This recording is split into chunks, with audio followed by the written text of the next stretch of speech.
Okay, so this week we are getting started on learning about our mechanisms, and the first one we're going to talk about is simple gear trains. There are two simple gear trains we will build this year in this class. They are simple gear train A and simple gear train B. So I have them right here. Right here is simple gear train A.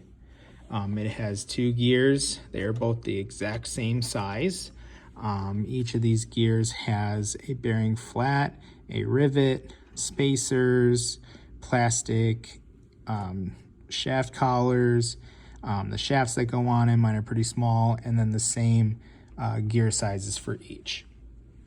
And then you have our simple gear train B, which has a small gear and a large gear, and they are meshed together.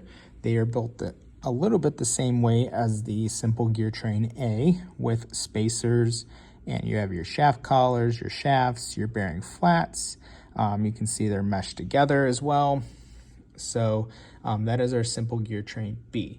So just going back over to our PowerPoint here, we're going to compare and contrast these two mechanisms. So for how they are similar is, if you can see, they're both reversible, which means their input and output are easily changed. We talked about input and output in the gear ratios lab.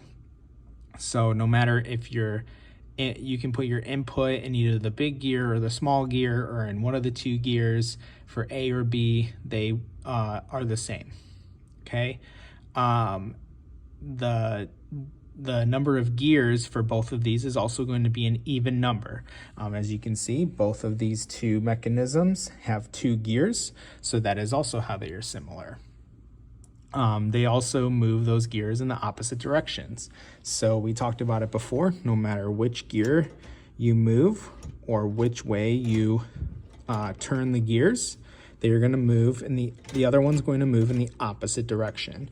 Same thing with simple gear train B, is it's going to move in the opposite direction.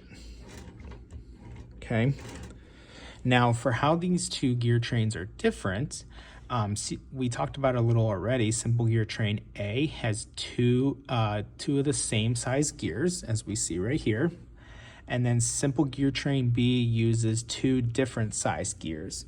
So now I want to make sure you know that just because they're two different sizes doesn't mean they have to be these exact same sizes. You can grab one of these gears and replace it with this one or with this one. As long as the two gears are different sizes, they are simple gear train Bs. Okay. The other thing about simple gear train B is that your input and output are different. For simple gear train A, doesn't matter what your input or output is, it's going to move the other one the exact same speed with the exact same torque. So for simple gear train B, if you would like the output to go fast, you need to power the large gear. So I have my crank right here.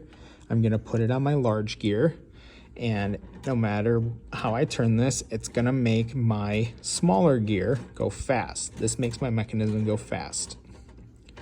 And if I would like to power the small gear, or make my mechanism go slow, I want to power the small gear so the large gear output makes the mechanism go slow. So I'm going to attach my crank right here, and then I'm going to turn my small gear, and it's going to make my large gear go slow, which is my output. Okay, so that is all you need to know for simple gear train A and simple gear train B.